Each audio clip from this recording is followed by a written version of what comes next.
Yo, what is up, YouTube? It's your boy YBP Gang, YBP Nation, YBP Boxing, YBP MMA, and today we're going to be breaking down what just got announced, and it's basically, there's no, big UFC fights going on at the moment.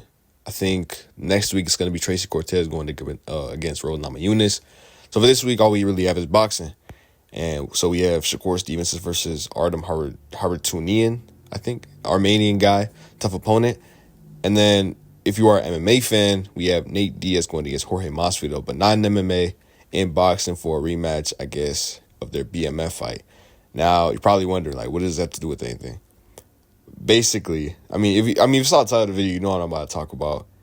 I'm trying to figure out why Dana is promoting, or UFC Fight Pass, the UFC brass are promoting this fight, Jorge Masvidal going up against Nate Diaz, when back when Ngannou fought Fury, it was, we're not going to promote this. He can do this himself. We're not going to help.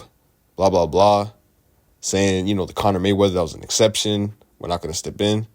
So, I'm a big Ngannou fan, you know what I'm saying? I like Ngannou. He's one of my favorite fighters in history. So, to see the way he was disrespected, and still to this day, they still disrespect him, even with everything that he has going on. Dana White's still, talking stuff about him, saying he's not that guy. He's scared to fight Jones on Shannon Sharp's podcast, and it just seems like he just continues to slight him. Even though he's not slighting him, because why are they promoting this fight? Honestly, it's not even that I'm glad that they're promoting this fight. I just don't like the fact that they, back when they did it, when they made that choice, we're not going to promote this fight. We're not going to put our heavyweight champion over. All we're gonna do is bash him, or we're gonna say Jones is that guy. And it's a ruthless business, And Ngannou's still on his ground. He said he wanted to box. He's saying he wanted to go and do that. Essentially, Nate Diaz and Jorge Masvidal said the same thing. They retired, They said, no, they actually didn't retire. I think Nate Diaz still has a desire to come back and fight, but he said he wants to go box. I don't know what obligation he said am I gonna go to the PFL? Because that's essentially what Ngannou said. He said, I'm gonna go elsewhere, but I want to box, and I want you guys to, include that in my next contract. He didn't get that. He went over to PFL, fought Fury.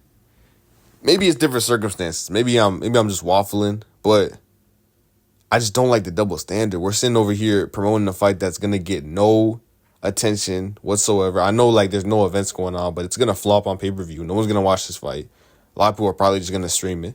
Whereas in Ngannou Fury, that was a huge event. Saudis were in on it. The UFC could have easily chipped in and been let's get in on the action.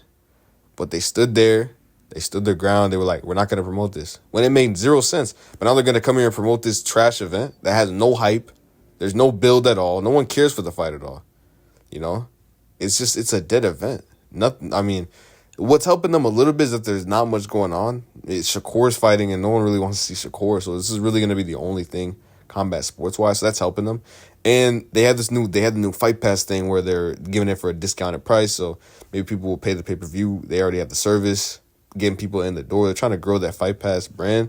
But in my opinion, I just don't see why it further compounds why they adds on to all the reasons as to why that was a bad decision, I think, in the past, They, instead of, keeping their egos aside and just doing good business, working with your heavyweight champion, working with this guy who's been none but respectful to you guys, they just bash him. They're oh, he's scared to fight Jones. He never wanted to fight. He just wants to go box. He's only looking for easy fights. When he literally fought, arguably, the best top 2-3 fighters in the world in Tyson Fury and Anthony Joshua, Just way too much disrespect. But then they'll ride for these guys who, leave the company. Jorge Masvidal's not going to come back to the UFC. I don't think so, He's probably just going to box, maybe, Nate Diaz, maybe go on Misfits, do something like that, Nate Diaz might come back. There's a possibility, but I don't know if there's any reason for him to come back even. So it's one of those things. I don't know. And Nate Diaz has been public. He's talked about, maybe I'm confusing it for someone else, but he's been, I think he's bashed the UFC maybe more than Ngannou ever did. I feel like in the organization. You know, I don't know about maybe I don't know. Let me know in the comments if I'm misremembering things, but cause I'm going off the dome. I ain't preparing nothing. This is just straight off the mind. This is just happened. It's so fresh in my mind. But you know, he's an open book. You know, he just says what's on his mind. I feel like Jorge's been like decent about Dana. I don't know if he's like saying anything bad, but I feel like Nate's been. I'd have to. I'll go look. Like do more research after. This is just straight off the dome. Just my open thoughts. Like just right off the dome. But Ngannou was none but respectful in his tenure. All he wanted was just to promote his boxing fight, go over. He's old, man. He's like 35. He's the same boat as Nate Diaz and he's in the same boat as Nate Diaz and Jorge Masvidal. So I don't understand why they couldn't do that. It was a huge fight. I don't think it flopped on pay. I mean, I think it's gonna do better. I think people were saying it flopped. It didn't do like the numbers that people thought it would, but it's gonna do way more numbers than this fight. Is my point. There was actually buzz around that event. There was actually intrigue about seeing what a guy could do, and then we saw the actual product. We saw the aftermath. We saw that pose. We saw that knockdown. He outperformed everyone's expectations. It was a viral moment. With Nate Diaz and Jorge Masvidal, if there's no like in-ring brawl like there was with John Gotti and Floyd Mayweather, like we're probably just gonna forget about that fight and just like boom, you know. The fight doesn't really do much. There's no hype around it, you know. Whereas with Ngannou Fury, there was something there. Saudis were with it. I don't understand.